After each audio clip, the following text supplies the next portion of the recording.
Hello viewers, welcome back to my channel, the epicenter of learning.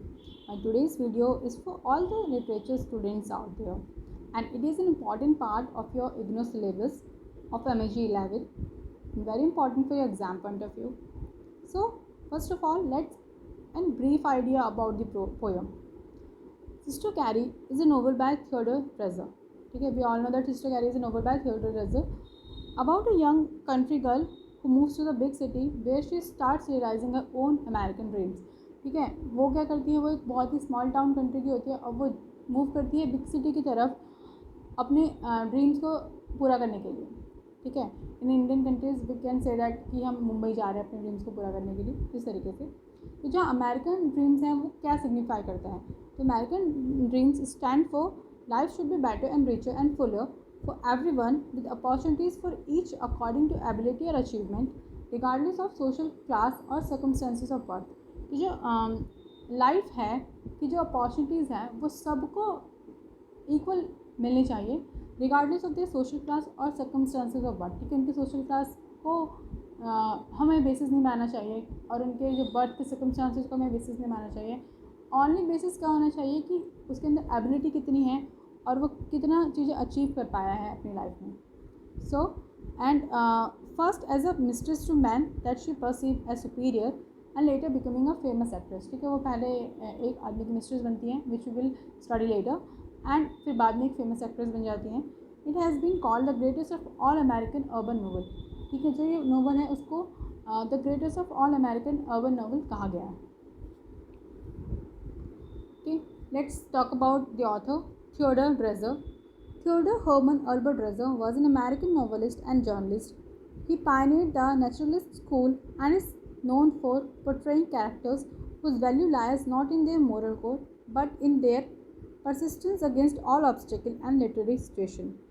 कि जो Theodore dredger हैं उनकी जो नॉवल में एक खास बात ये होती थी कि जो उनके कैरेक्टर्स हैं वो अपने मोरल कोड के लिए फेमस नहीं होते थे. वो फेमस होते थे अपनी कि वो ऑब्स्टेकल्स को जो उनकी लाइफ में आ रही है, जितनी सिचुएशन जो प्रॉब्लमेटिक सिचुएशन उनकी लाइफ में आ रही है उसको किस तरीके से हैंडल करते थे वो कैरेक्टर्स. तो वो इसके लिए अपनी बहुत ज़्यादा फेमस थे. और हाँ, फेमस वर्क से sister Carrie which we will study later and an American tragedy 1925. Let's talk about its characters. First is Caroline Carrie Meeber जो कि प्रोटैगनिस्ट है नोवेल की और वो डिफरेंट सिचुएशन में अपने नेम जो है वो चेंज करती रहती हैं. मिनी हैंसन कैरी की एल्डर सिस्टर जिनके घर कैरी जाके रहती है जब वो शिकागो फर्स्ट टाइम जाती है. Steven Hanson Minnie's husband.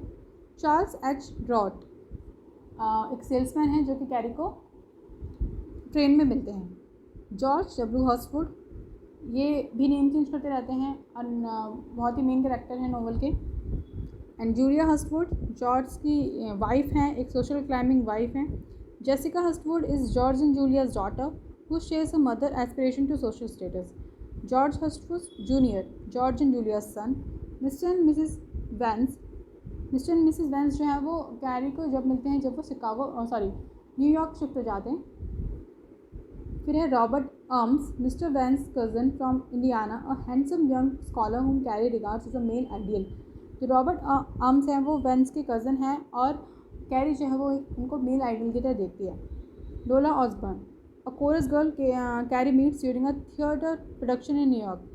लोरा ऑसबर्न एक कोरस गर्ल है जिसको कैरी मिलती है अपने थिएटर प्रोडक्शन के टाइम पर और जो कैरी को इनवाइट करती है अपने साथ रहने के लिए, अपने रूममेट बनाती है.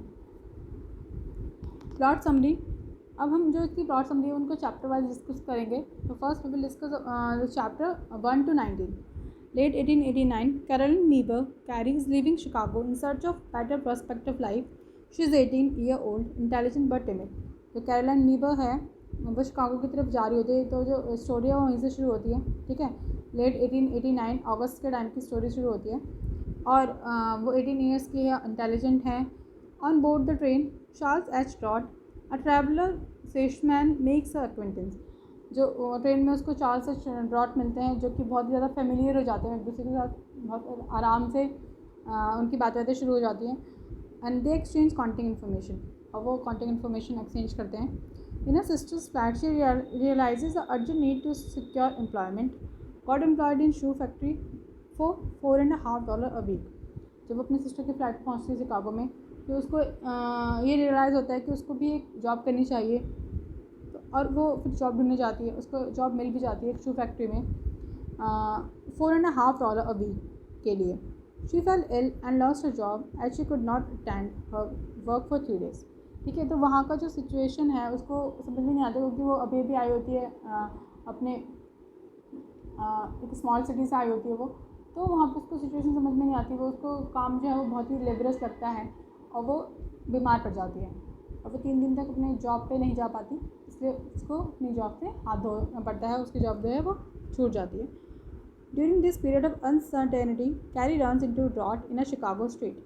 ठीक है, अब जो इसका जो ये पीरियड रहता है वहाँ पे जो उसकी जो सिस्टर है मिनी, वो भी उसको नहीं रख पाती, क्योंकि वो कहती है कि अगर तुम इस तरीके से मतलब जब तक तुम्हें कोई जॉब नहीं मिल जाती तो मुझे मैं नहीं रख सकती। इस तरीके की सिचुएशन वहाँ पे आती है।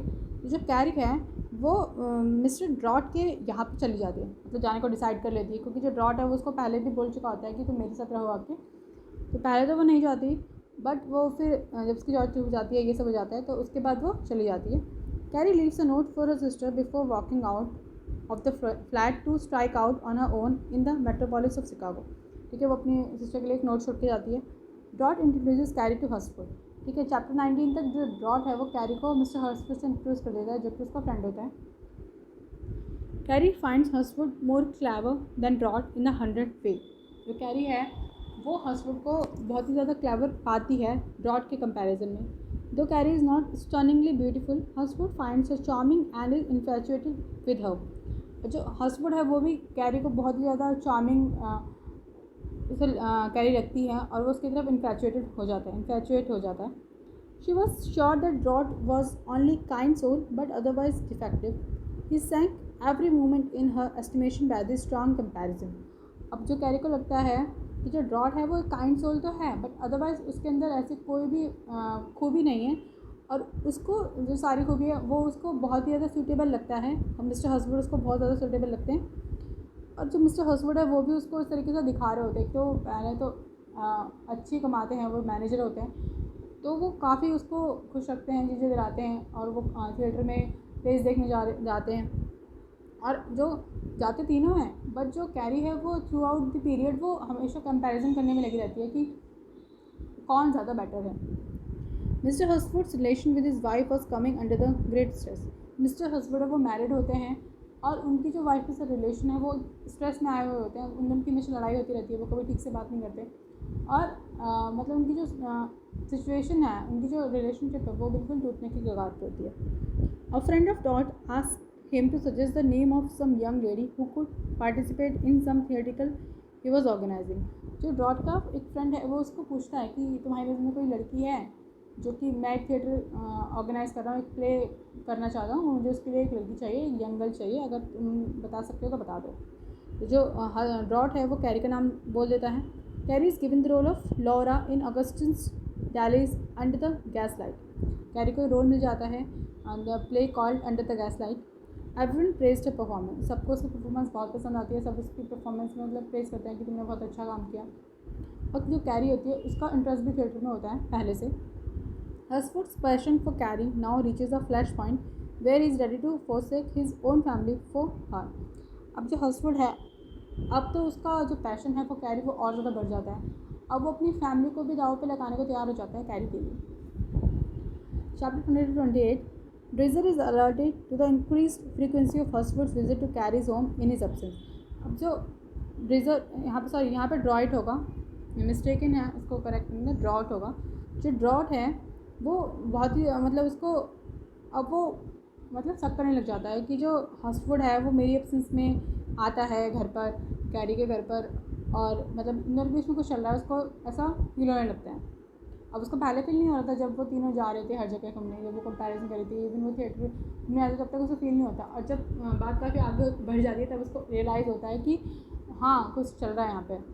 हर्सवुड्स wife has come to know about his affair. Meanwhile Drouet confronts Carrie. He informs her that he is married man. She feels cheated. अब जो हर्सवुड की वाइफ है उसको पता चल जाता है उसके अफेयर के बारे में, वो भी उसको कन्फर्म करती है कि तुम कहाँ रहते हो या तुम कहाँ जाते हो, फिर उनके बीच में लड़ाई होती है। और दूसरी साइड ड्रॉट है वो भी कंफर्म करता है कन्फ्रंट करता है कैरी को, और जब वो बताती है उसको तो फिर वो बताता है उसको कि वो तो मैरिड है। और जो अब कैरी को बहुत ज़्यादा झटका लगता है, शी फील्स चिटेड, मुझे लगता है कि मेरे साथ धोखा हुआ है। Husband is in state of panic, carry stop writing. अब हस्बैंड जो है वो बहुत परेशान होता है, क्योंकि जो उसकी वाइफ है वो भी उसे घर से निकाल देती है, क्योंकि उनका बहुत झगड़ा हो जाता है।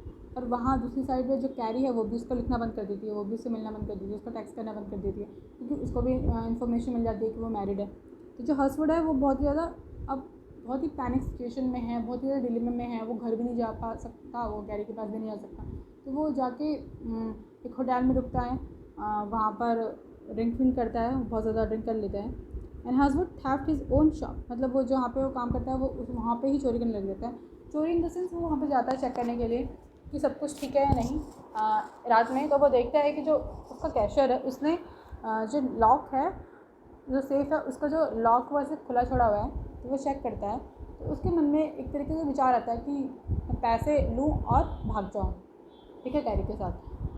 तो वो जल्दी से पैसे निकालता भी है, और एकदम से जो लॉक है वो पूरा बंद हो जाता है। अब उसको पता होता है, वो पैसे निकाल चुका होता है, उसको पता होता है वो दोबारा वहाँ नहीं रख सकता। तो एक सिचुएशन में आता है, बट एक डिलेमा में आता है कि मैं अब क्या करूँ। उसकी जो इनर सोल है उससे बोल भी रहती है कि वो ये चीज़ गलत कर रहा है, बट इवन देन वो उसे कर देता है। And he goes to Carrie and ask her to accompany him on the pretext that mister Drouet is hurt and in the hospital.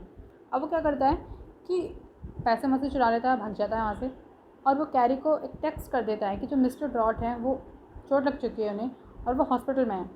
और वो कैरी को ये कहकर मतलब उसको ले जाता है अपने साथ। In the train hospital inform Carrie that they are on the way to Canada. Carrie once again cheated and trapped. अब जब वो ट्रेन में पहुँचते हैं तो वो कैरी को बताता है कि हम तो कनाडा जा रहे हैं।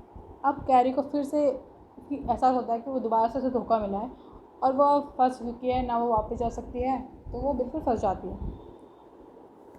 Chapter 29-38। Carry doesn't know about the theft committed by husband. अब कैरी को नहीं पता होता कि वो चोरी करके आया है यहाँ पर। ही page back $9,500, keeping $1,300 for his own use. Then he moved New York with Carrie. ठीक है, अब वो क्या करता है, वो पहले तो एक होटल में रुकते हैं, ये सब करते हैं, बट जो हस्बैंड है उसको मनी मन बहुत ही अच्छा फील नहीं हो रहा होता है, उसे बहुत ही गिल्ट महसूस हो रहा है कि उसने अपनी ही शॉप में चोरी की, और उसे पता होता है कि अगर वो इस तरीके से भागता रहा तो पुलिस जो है वो तो उसके पीछे रहेगी। तो वो क्या करता है, वो एक लेटर लिखता है अपने मैनेजर, वहाँ पे जो उसका सेल्समैन होता है उसको लेटर लिखता है, और वो उसमें $9,500 जो है वो लौटा देता है, ताकि ये जो भी हुआ है वो उसके पीछे ना पड़े, क्योंकि उनको पता तो होता नहीं कितने डॉलर उसने वहाँ पे रखे थे। तो वो $9,500 लौटा देता है एक लेटर के साथ, और $1,300 अपने पास रख लेता है अपने यूज़ के लिए। In Montreal he had got himself formally married to Carrie, और वो मॉनिट्रिल में कैरी के साथ शादी कर लेता है। Carrie has to curtail her purchase of clothes and entertainment. She accept her altered situation without any complaints. अब जो कैरी है वो अब सिचुएशन पहले ऐसे नहीं रहती है, तो वो अपने जो भी खर्चे हैं उसको उनमें कटौती करती है, और वो एक्सेप्ट कर लेती है अपनी सिचुएशन को, जो कि सिचुएशन उसकी हुई है, without any complaint. She makes the acquaintance of Vance who occupy the neighbouring flat. ठीक है, तो वहाँ पे वो एक वेंस आए होते हैं उनके नेबरिंग फ्लैट में, तो उनके साथ रहती है, उनके साथ टाइम स्पेंड करती है। Husband's business ends, Carrie knew her future is uncertain. अब वहाँ पर जो है हस्बैंड एक बिज़नेस शुरू करता है। अब वो जहाँ पे उसने बिजनेस खोला हुआ होता है वहाँ का जो मालिक है वो उसे खाली करवाता है, वो क्योंकि वो पूरे उस फ्लैट को बेच रहा होता है। तो अब वो उसका बिज़नेस तो बंद हो जाता है। अब कैरी को पता होता है कि जो उसका फ्यूचर है वो बहुत ही अनसर्टेन हो चुका है, कि अब उसका कुछ भी थोड़ा ठिकाना नहीं रह गया। It is humiliating for husband to seek a job for a salesman, but goes though it and is politely denied the job. अब जो हस्बैंड है वो पहले का मैनेजर होता है, और अब वो एक सेल्समैन की जॉब के लिए जा रहा होता है। इवन उसके लिए वो बहुत ही ज़्यादा ह्यूमिलेटिंग होता है, बट फिर भी वो जाता है और पोलाइटली वो डिनाई करके आ जाता है कि मुझे ये जॉब नहीं करनी। Carrie and husband exchange bitter words and the relationship is now at the breaking point. अब क्या है, अब उनके आपस में बहुत झगड़े होने लग जाते हैं, वो आपस में बिटर वर्ड्स एक्सचेंज करते हैं, और उनकी रिलेशनशिप एक ब्रेकिंग पॉइंट पर आ जाती है। She decide to explore the possibility of getting work in theatre. और वो एक्सप्लोर करती है कि मुझे थिएटर में वर्क करना चाहिए, वो उसके लिए जाती है और उसको रोल्स भी मिलने लग जाते हैं। The concluding chapter portray the gradual disintegration of husband. अब 39 to 47 कंक्लूडिंग चैप्टर्स आ जाते हैं, वहाँ पे वो दिखाते हैं कि जो उनके बीच का जो डिफरेंस है वो काफ़ी ज़्यादा बढ़ रहा होता है. Carrie has only contempt for him but still help him with money. जो कैरी है वो थिएटर में वर्क कर रही थी तो उसको भी थोड़ी इनकम होती है और वो उस इनकम से हेल्प करती है हस्टवुड की. Miss Osborne invites her to stay with her, she accept her offer. जो मिस ऑसबॉर्न है वो उसको इनवाइट करती है कि वो मेरे साथ रहो, मेरी रूममेट बनो, और वो उसको एक्सेप्ट भी कर लेती है क्योंकि उसे पता होता है कि जहाँ वो रह रही है वहाँ पे उसको किराया भी खुद देना पड़ेगा, सब कुछ खुद करना पड़ रहा है क्योंकि उसका हस्बैंड है वो कुछ नहीं करता है और वो जॉब ढूंढने जाता है, उसको जॉब नहीं मिलती है. तो इस तरीके से होता है तो वो एक्सेप्ट कर लेती है उसका प्रपोजल और वो वहाँ से चली जाती है. Carry became a successful actress. तो जो कैरी है वहाँ पर जाकर वो काफ़ी जगह ट्राई करती है और एक सक्सेसफुल एक्ट्रेस बन जाती है, उसको काफ़ी अच्छे उसे रोल्स मिलने लग जाते हैं. Hurstwood reduced a beggar in the street. अब हस्टवुड की हालत ऐसी हो जाती है कि वो एक बिल्कुल ही भिखारी की तरह उसकी हालत हो जाती है. He even goes to Carrie to beg for some money. He has lost all his sense of self respect and human dignity. अब क्या होता है, वो इस हालत में आ जाता है कि वो कैरी से ही मांगने चला जाता है. उसे पता होता है जो कैरी है वो कसीनो में आती है या पहले वो जाते थे वहाँ पर, तो वो वहाँ पर रोज़ जाता है कि किसी दिन कैरी वहाँ पर आया और वो उसको कुछ पैसे वैसे दे दे क्योंकि वो अपनी पूरी सेल्फ रिस्पेक्ट है, ह्यूमन डिग्निटी है, सब कुछ खो चुका था. She gives him all the money she had at that time. तो एक बार उसको कैरी मिल भी जाती है और कैरी उसको देख के पहचान भी नहीं पाती, बट फिर जब वो उसको पहचानती है तो उसको वो सारे पैसे दे देती है जितना उसको उस टाइम होता है. बट वो ट्राई भी करता है कि कैरी दोबारा से उसकी लाइफ में आ जाए, बट कैरी अब नहीं चाहती है दोबारा से अपनी लाइफ को उसी सिचुएशन में डालना जो भी उसका पहले हो चुका है. तो अब वो उसे मूव ऑन कर चुकी थी और वो चाहती थी कि वो अपनी लाइफ में कुछ करे और जैसे वो है जैसे उसकी लाइफ चल रही है वो वैसे ही चले. Hurstwood has no will left to live. He opens the gas jet in the room before lying down to sleep. His final words are, "What's the use?" अब जो हस्टवुड है उसके अंदर जीने की कोई भी इच्छा नहीं बची थी क्योंकि उसके साथ बहुत ही अजीब सिचुएशन हो रखी थी. वो बिल्कुल भिखारी बन चुका था, वो कई दिनों तक खाता नहीं था और कई दिनों तक तो सोता नहीं था. तो इस तरीके से वो जी रहा था. तो एक बार वो क्या करता है, वो सोने से पहले अपने जो गैस जेट है उसका जो वो खुला छोड़ देता है और फिर सो जाता है. और उसकी फाइनल वर्ड्स क्या होते हैं, व्हाट्स द यूज़, मतलब कि क्या फ़ायदा हुआ इसे वो ये सब करने का, या उसकी लाइफ में ये सब हुआ, उसका कुछ भी फ़ायदा नहीं हुआ. Carrie is not even aware of Hurstwood's death. Carrie को उसकी डेथ के बारे में कोई भी इन्फॉर्मेशन नहीं थी. Her life with all its promise of fame and money is haunted by a sense of loss and vacancy.